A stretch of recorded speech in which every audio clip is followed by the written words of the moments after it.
Saudara, mari kita tundukkan kepala kita datang kepada Tuhan di dalam doa. 我们低头祷告。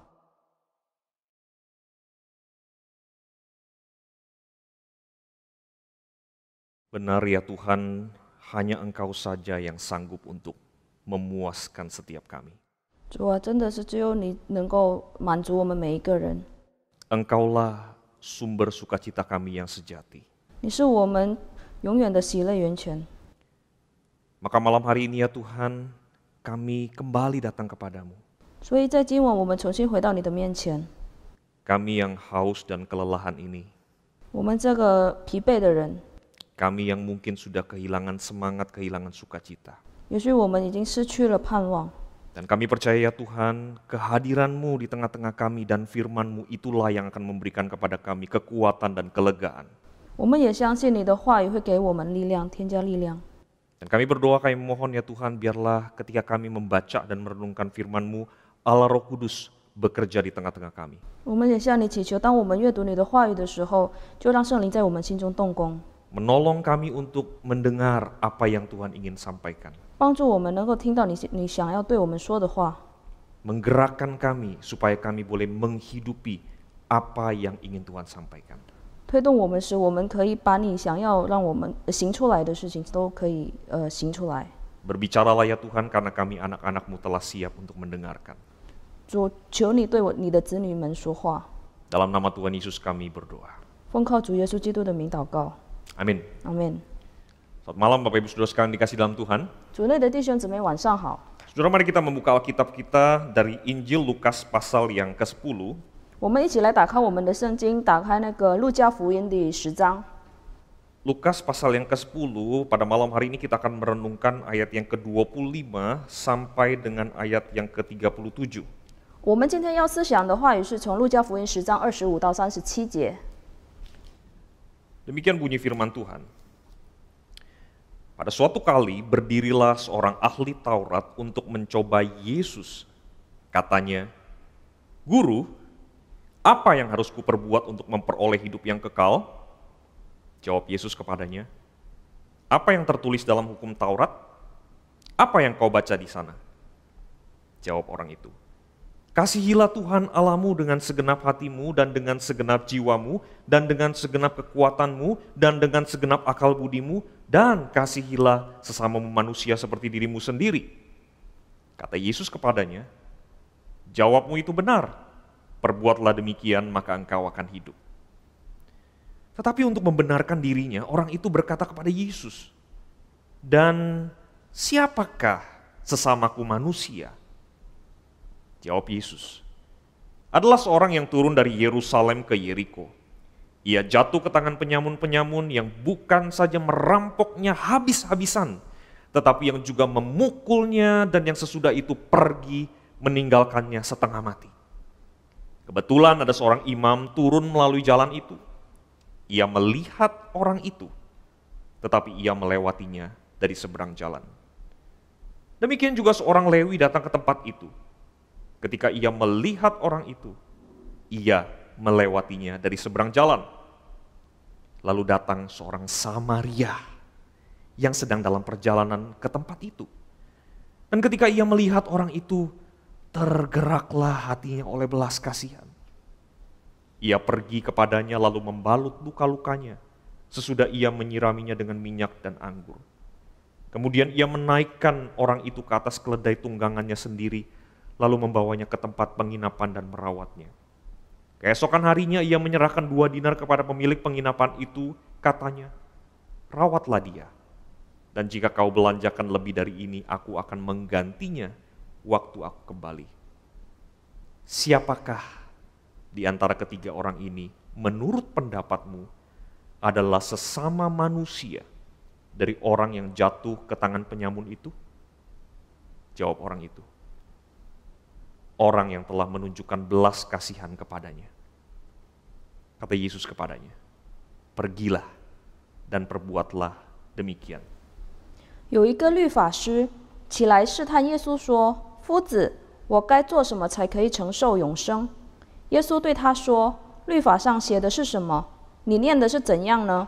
他回答说：“你要尽心、尽性、尽力、尽意爱主你的神，又要爱邻舍如同自己。耶稣说：“你回答的是，你这样行就必得永生。”那人要显明自己有理，就对耶稣说：“谁是我的邻舍呢？”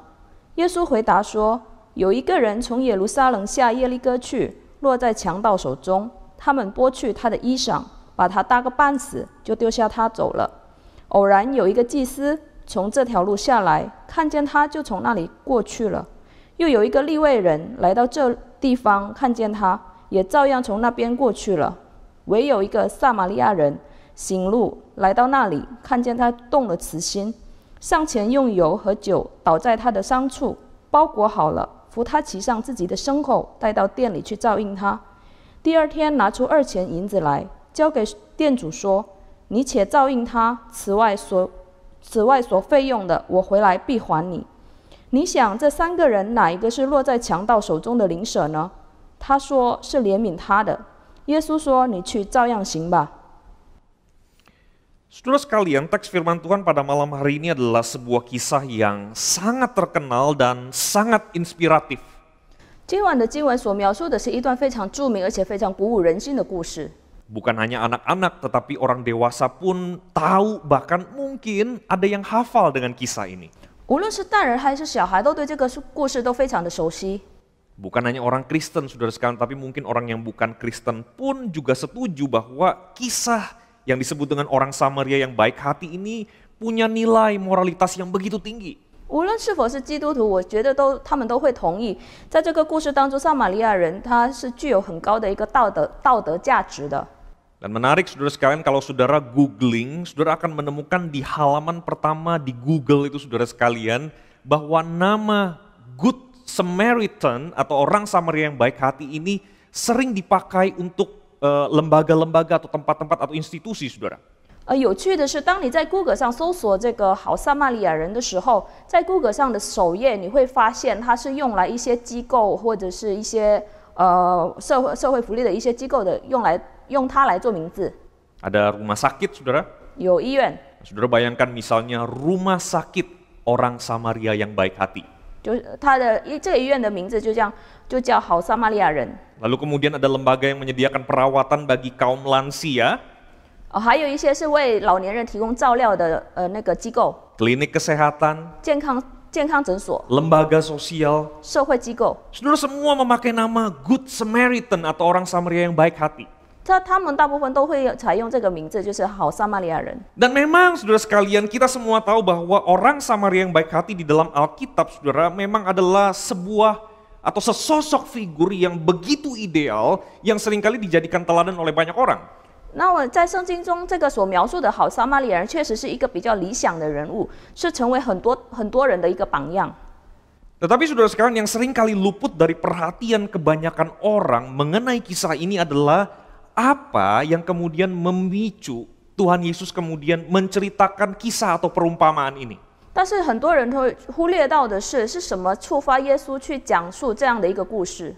Nah, kita mencatat saudara sekalian, saat itu ada seorang ahli Taurat yang datang kepada Yesus dan mengajukan pertanyaan kepada Tuhan Yesus. 圣经中记载，当时有一个律法师向耶稣提出一个问题。 Lalu kemudian saudara sekalian, kisah orang Samaria yang baik hati ini diceritakan oleh Tuhan Yesus sebagai ilustrasi, sebagai perumpamaan dalam rangka menjawab pertanyaan dari si ahli Taurat ini. 但是，然后在这个圣经中记载，这个耶稣是用这个撒玛利亚人的故事来回答这个律法师的问题。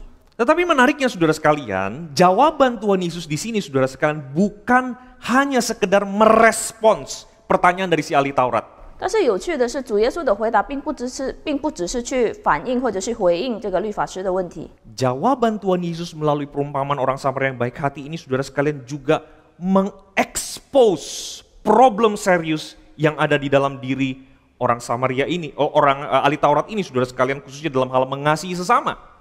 主耶稣所讲述的这个撒玛利亚人的故事，也同样的暴露出了这个律法师他内心思想当中对关爱他人的一个严重的问题。 Tetapi seperti biasa saudara sekalian, sebagaimana perumpamaan Tuhan Yesus saudara. 但是就像是主耶稣的比喻当中呢， Kisah ini saudara sekalian juga mengekspos problem serius di dalam diri setiap orang yang mendengar kisah ini, yang membaca kisah ini, baik pada waktu itu dan kita yang pada hari ini. 主耶稣所讲述的这个故事，也同样暴露出了我们当今活在这个世界上所有读到这段故事或者是看到这段故事的人，暴露出他们心中的一个严重的问题。 Problem apa saudara sekalian? 是什么问题呢？ Yang pertama saudara sekalian, 第一个， sudah perumpamaan di sini saudara sekalian mengekspos problem kita yang seringkali membatasi kasih saudara. 就是这个问题暴露出了我们经常去限制爱。 Saudara perhatikan, si ahli Taurat di sini mengajukan pertanyaan, siapa sesamaku manusia?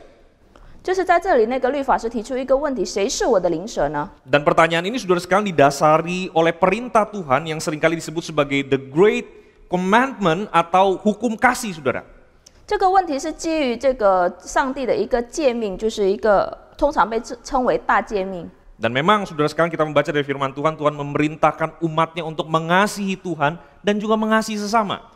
也确实是上帝的诫命当中有教导他的子民要去爱主，也爱邻舍。 Mengasihi Tuhan cukup jelas saudara sekalian. 爱主这个已经很明确了， Tetapi kemudian mengasihi sesama, 但是如果要爱邻舍呢？ wah tunggu dulu nih saudara ya. 这个要先等一等。 Siapa itu sesamaku? 那谁是我的邻舍？ Siapa itu sesama kita? 我们的邻舍是谁？ Siapa orang-orang yang masuk kategori sebagai sesamaku sehingga aku harus mengasihinya seperti mengasihi diriku sendiri? 哪些人才能算是我的邻舍？就需要我去付出爱，去关心他们呢？就像爱我自己一样。 Itulah yang kemudian ditanyakan oleh si ahli Taurat ini, saudara. 这就是那个律法师向耶稣提出的问题。 Saudara, sebenarnya pertanyaan ini adalah pertanyaan yang tidak perlu diajukan karena sesungguhnya ini adalah pertanyaan yang keliru, saudara. 但是事实上，这个问题并不需要去提出，因为这个问题本身它是有一个错误，它本身是一个错误的问题。 Siapa itu sesama kita manusia? 我们的邻舍是谁？ Tentu saja semua manusia, saudara. 当然是全人类， Betul ya, saudara ya? 是正确的吗？ Sudah jelas, saudara sekalian. 很明确了。 Tetapi saudara sekalian, disinilah kemudian kita melihat problem dari si ahli Taurat ini, saudara, dan juga problem kita. 但是在这里，我们就恰恰看到了这个律法师和我们自己的一个问题。 Saudara, kita terlalu sering, kita terbiasa, bahkan mungkin kita suka untuk membatasi kasih kita itu, saudara. 我们通常很经常的去限制我们的爱， Kita lebih suka untuk membatasi kasih kita kepada orang-orang yang kita sukai, 我们很喜欢去限制我们的爱，去更加的关心我们喜欢的人。 orang-orang yang kita anggap layak untuk menerima kasih dan kepedulian kita. 我们认为他配得接受我们的关怀的人。 Kita begitu gampang untuk membuat kategori-kategori orang-orang seperti apa saja yang kemudian masuk kriteria kita sebagai sesama yang perlu kita kasih, perlu kita pedulikan. 我们很容易去归类是什么样的人才是符合我们标准要去关怀的人。 Kita suka membatasi kasih, saudara. 我们很喜欢去限制我们的爱。 Saudara, Tuhan Yesus, saudara, sangat paham akan kecenderungan manusia untuk membatasi kasih. 主耶稣很理解我们作为人类很喜欢去限制爱的这么一个倾向。 Dan itulah sebabnya, saudara, ia menceritakan perumpamaan orang Samaria yang baik hati ini. 这就是为什么他要讲述这个好撒玛利亚人的一个比喻。 Saudara, pada waktu kita membaca dan merenungkan baik-baik perumpamaan yang diberikan oleh Tuhan Yesus ini, saudara, 当我们好好的思想这个主耶稣的比喻的时候， kita langsung akan bisa menemukan bahwa figur orang Samaria yang diceritakan oleh Tuhan Yesus ini seolah menyentil kecenderungan manusia yang suka membatasi kasih itu, saudara. 主耶稣所讲的这个好撒玛利亚人的这个形象，就好像是在暗讽我们这些人。 Ia menyentil si ahli Taurat yang adalah orang Yahudi yang menganggap orang Samaria itu musuh, orang kafir, tidak layak dan tidak perlu untuk dikasihi. 他在暗讽这个作为犹太人的律法师，他将撒玛利亚人视为敌人，这个异教徒，他不配受这个接受他人的一个关怀。 Tetapi di kisah ini, saudara sekalian, justru orang Samaria lah yang mampu menunjukkan kasih dan kepedulian tanpa memandang siapa yang sedang ia tolong. 但是恰恰在这个故事当中，就是这个撒玛利亚人能表现出他的爱，他也不去看是他正在救谁。 Kisah ini juga menyentil kita orang-orang yang hidup di zaman ini yang seringkali terlalu terbiasa memikirkan untung dan rugi ketika ingin menolong orang lain. 这个故事也在暗讽我们活在现代的这些人，就是我们在去帮助别人的时候，总是去考量利弊。 Sebab orang Samaria di sini, saudara, justru memberikan lebih dari yang seharusnya tanpa memperhitungkan untung dan rugi. 但是在这里，这个好撒玛利亚人反而是没有计算利弊，而去给的更多。 Saudara, memang betul kita tidak bisa memperhatikan semua orang yang ada di dalam dunia ini. 我们确实是没有办法去注意、去关注这个世界上所有的人。 Tetapi ketika Tuhan memperhadapkan kita, mempertemukan kita dengan orang-orang yang membutuhkan kepedulian kita, kita tidak boleh membatasi kasih kita, saudara. 但是当我们遇到主耶稣是安排我们见面那些需要帮助的人的时候，我们不能去限制我们的爱。 Dan sebagai orang-orang Kristen, saudara sekalian, 作为基督徒来 kita 说， perlu bertobat dari kecenderungan kita untuk membatasi kasih kepada sesama kita. 我们需要去悔改这些我们去限制爱的这么一个倾向。 Saudara, selain mengekspos problem manusia yang seringkali membatasi kasih, 除了去暴露世人喜欢限制爱的这个一个行为， yang kedua, saudara sekalian, perumpamaan orang Samaria yang baik hati ini juga mengekspos kecenderungan manusia, yaitu juga mengeksploitasi kasih, saudara. 这个故事也反映出第二个问题，那就是利用爱。 Saudara, mengeksploitasi kasih itu adalah ketika kita mengasihi, ketika kita memperhatikan, ketika kita mempedulikan demi mendapatkan keuntungan bagi diri kita sendiri. 这个利用爱就是当我们在付出爱的时候，去注意、去关怀的时候，我们会去思想我们将得到什么，我们将收获什么。 Kita peduli kepada orang lain karena kita tahu bahwa kita akan menerima manfaat, benefit yang lebih besar dari pengorbanan yang kita tunjukkan sebagai bentuk kepedulian kita. 我们去关爱他人，因为我们知道我们所收到的比我们付出的更多。 Saudara, bahasa sehari-harinya itu katanya ada udang di balik batu, kira-kira begitulah saudara ya. 作为谚语来说，就像是一个居心叵测、 Tidak tulus, 不真诚， menuntut pamrih, 有附加条件， itu kasih yang dieksploitasi, saudara. 这个就是利用爱。 So, maka ketika kasih itu adalah sebuah tindakan yang dieksploitasi, saudara, itu bukan lagi kasih yang sejati, bukan lagi kasih yang murni. 当爱被利用的时候，它就不再是一个纯洁，不再是一个真爱，它是不再是一个纯洁的爱。 Kasih yang dieksploitasi itu bukan kasih, 被利用的爱不是爱， itu transaksi. 那是一个交易。 Saudara, mungkin saudara sekalian, kita kemudian berpikir, saudara sekalian, 或许我们会思想， tetapi sepertinya itu yang terjadi di dalam teks ini, saudara. 但是这好像就是在这个经文当中所发生的。 Saudara, sepertinya kok Tuhan Yesus kemudian membenarkan konsep kasih yang somehow, saudara sekalian, sepertinya transaksional yang diajukan oleh si ahli Taurat ini, saudara sekalian. 这个经文好像在这个经文当中，主耶稣好像是在明确说这个爱就是利用爱的这么一个回答。 Saudara, mari kita coba lihat lebih dalam, saudara sekalian. 我们可以看得更仔细。 Saudara, konsep mengasihi sama yang ada di dalam pikiran si ahli Taurat ini adalah ketika saya mengasihi, saya lakukan itu sebagai prasyarat, sebagai ibarat mengumpulkan poin supaya saya bisa menerima hidup yang kekal. 在这个律法师的脑海当中呢，他所想的爱是，当我付出爱的时候，它是一个我能得到永生的这么一个筹码。 Artinya kalau saya tidak kemudian memperoleh hidup yang kekal atau bukan demi memperoleh hidup yang kekal, maka saya tidak punya alasan untuk saya mengasihi atau mempedulikan orang lain. 意思是说，如果我没有得到永生，或者是我不要得到永生的话，我没有理由去关怀其他人。 Dan lagi-lagi, saudara sekalian, sepertinya kok Tuhan Yesus membenarkan konsep yang demikian, saudara sekalian. 再一次的，这看起来好像主耶稣正在明确这个事情， Tetapi benarkah demikian, saudara? 但是真的是这样吗？ Saudara, perhatikan baik-baik perumpamaan Tuhan Yesus tentang orang Samaria yang baik hati ini. 我们一起来仔细的看这个主耶稣的比喻。 Orang Samaria di dalam perumpamaan Tuhan Yesus di sini, saudara sekalian, tidak menolong orang lain demi memperoleh keuntungan apapun. 主耶稣故事当中的这个撒玛利亚人，他拯救别人不是为了得到回报。 Saudara, kita tidak menemukan ada indikasi motif-motif terselubung agenda pribadi atau ketidaktulusan di sini, saudara. 我们没有在这个故事当中，我们没有看到任何迹象， Saudara, dia tidak mengeksploitasi kasih. 他没有利用爱， Dan itulah tindakan kasih yang sejati, 这就是一个真正的 yang 爱， murni, 纯洁的爱， yang memenuhi standar Tuhan di dalam hukum kasih, saudara. 就是在符合爱的律法当中主耶稣的标准。 Maka sesungguhnya, saudara sekalian, 所以事实上， kisah orang Samaria yang baik hati ini membongkar konsep kasih dari si ahli Taurat yang keliru itu, saudara. 这个好撒玛利亚人的故事，其实就是暴露出了这个律法师对爱的一个错误的概念。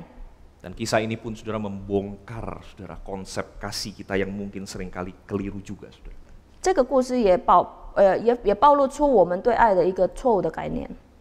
Kasih yang sejati, kasih yang memenuhi standar Tuhan itu adalah kasih yang murni. 真正的爱是符合上帝的爱，是纯洁的爱， Bukan kasih yang dimotivasi oleh keinginan untuk memperoleh sesuatu, termasuk untuk memperoleh hidup yang kekal. 不是为了要去得到某一个东西，或包括得到永生而被推动的爱。